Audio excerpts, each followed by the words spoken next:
Hello. વર્તમાનમાં જે પ્રકારે યુદ્ધો થઈ રહ્યા છે અને માનવ સંહાર થઈ રહ્યો છે એ જોતાં ઈશ્વરના અસ્તિત્વ વિશે શંકા તો ઉત્પન્ન થાય જ. ઈશ્વરના અસ્તિત્વમાં માનનારા અને ન માનનારા બંને પાસે પોતપોતાની માન્યતાઓને સમર્થન આપનારા દાખલા, દલીલો અને તર્કનો મોટો સંગ્રહ હોય છે. વર્તમાન સમયમાં જગતમાં ચાલી રહેલા યુદ્ધોમાં રોજ મૃત્યુ પામતા હજારો નિર્દોષ નાગરિકો, જેમાં બાળકો, સ્ત્રીઓ, વૃદ્ધોનો સમાવેશ થાય છે, તેમના કુટુંબીજનોને જરૂર સવાલ થાય કે ઈશ્વર, તમે શું કરો છો? ક્યાં છો? શા માટે આ ઘાતકીઓ સામે અમારું રક્ષણ કરવામાં તમે અસમર્થ અને લાચાર છો? કે પછી કશું તમારા કંટ્રોલમાં જ નથી, તમે પણ મૂક પ્રેક્ષક જ છો?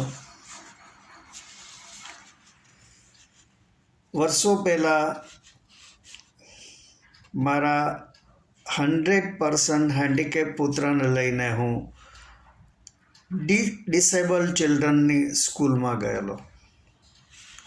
ત્યાં ક્લાસરૂમમાં બેઠેલા શારીરિક અને માનસિક ક્ષતિગ્રસ્ત બાળકો પાસે પ્રાર્થના કરાવવામાં આવતી હતી કે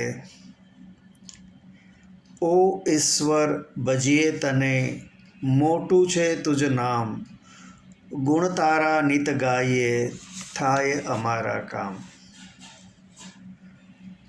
આંખમાં આંસુ આવી ગયા. આવી દુઃખમય જિંદગી આપનાર ઈશ્વરની મહાનતાના ગુણગાન ગાવાના,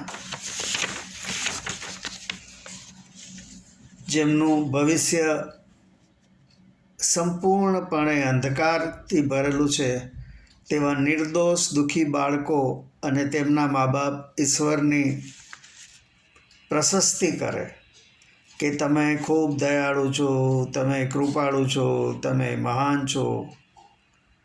વાહ ભાઈ વાહ! શું પ્રભુ આટલા બધા ખુશામતખોર છે? જન્મગત અનેક ખામી લઈને આ પૃથ્વી પર અવતરેલા અસંખ્ય બાળકો, જેવા કે અંધ, બેરા, મૂંગા, બ્લડ કેન્સરવાળા, થાલેસેમિયા, પોલિયો અને અનેક પ્રકારની તકલીફો ધરાવતા બાળકોના મા બાપ કેટલા સંતાપમાં જીવન જીવતા હશે અને મંદિરો તથા હોસ્પિટલોમાં દર ભટકતા હશે. જેમને સુખી સંપન્ન જીવન પ્રાપ્ત થયું છે એવા લોકો તો કહેશે કે સૌ પોતપોતાના કર્મોના ફળ ભોગવે છે. Very good philosophy. જ્યાં સુધી તેમના પોતાના પર તલવાર પડી નથી, ત્યાં સુધી જ આ વાક્યની વેલિડિટી રહેશે. માત્ર સુખી માણસો માટે જ ઈશ્વર દયાળુ અને કૃપાળુ જરૂર છે, પરંતુ આ જગતના કરોડો મનુષ્યો એવા છે કે જેના માટે ધર્મ અથવા ઈશ્વરના અસ્તિત્વનું કોઈ મહત્વ નથી.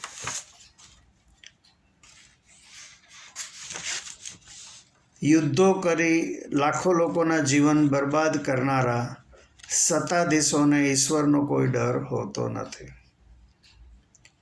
તેમનો અહમ એ જ તેમનો ઈશ્વર, કારણ કે પોતે તો અભેદ્ય કિલ્લામાં ખૂબ જ સુરક્ષિત સ્થાને બેસી યુદ્ધના હુકમો છોડતા હોય છે.